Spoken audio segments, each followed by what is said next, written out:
sila sa flowers dito.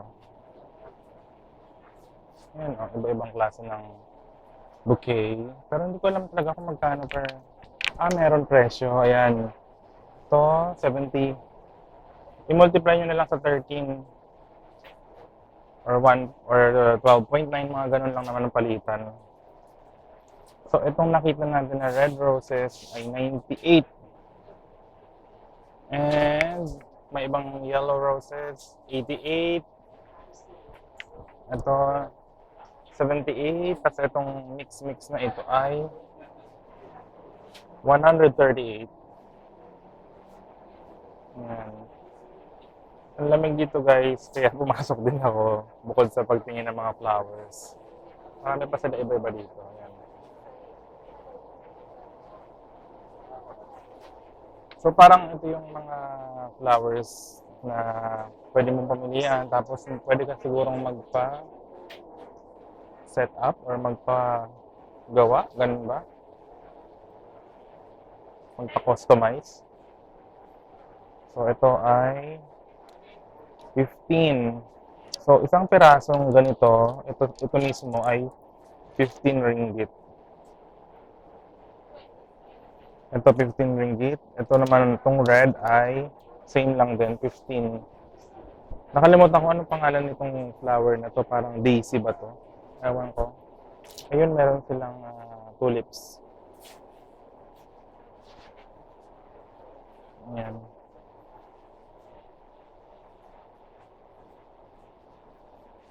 So ito ay 148.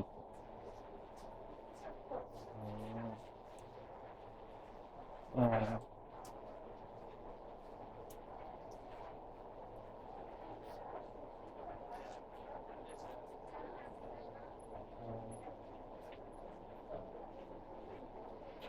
Excuse me.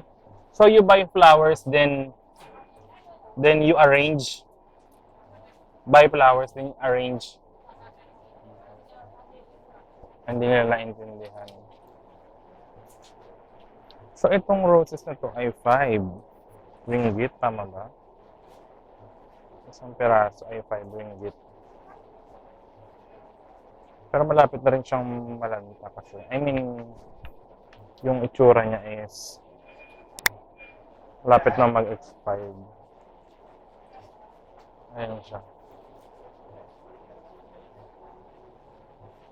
Labasan tayo guys at punta pa tayo sa ibang bilihan ng flowers.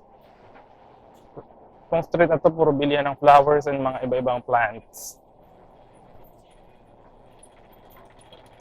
Ayan.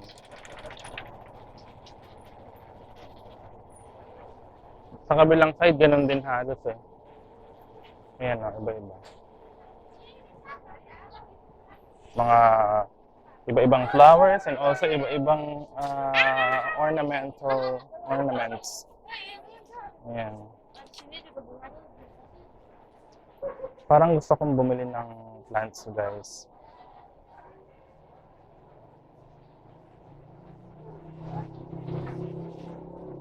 Ayan o. Para madidiligan-diligan natin sa bahay. So cute. Ayan, tingin tayo sa loob kung ano pang meron dito. Mga iba-ibang flowers. Okay.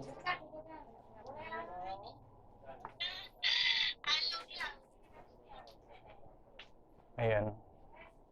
Yun chrysanthemum. Chrysanthemum pala to. Ang tawag dito sa ganitong bulaklak.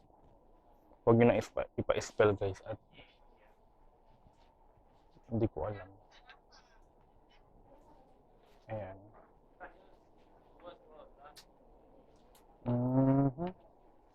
Pero ang gusto ko yatang bilhin ay yung tawag dito.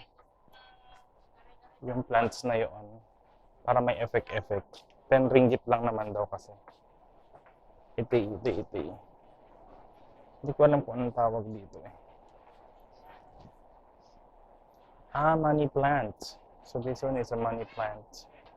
So para dumami pa yung pera natin, bumili tayo ng ganito. Pero mag-check pa tayo sa iba kasi baka mas mura. Pero dito 10 ringgit. May iba-ibang presyo rin. Tingnan naman natin itong isang to. The Young Ross.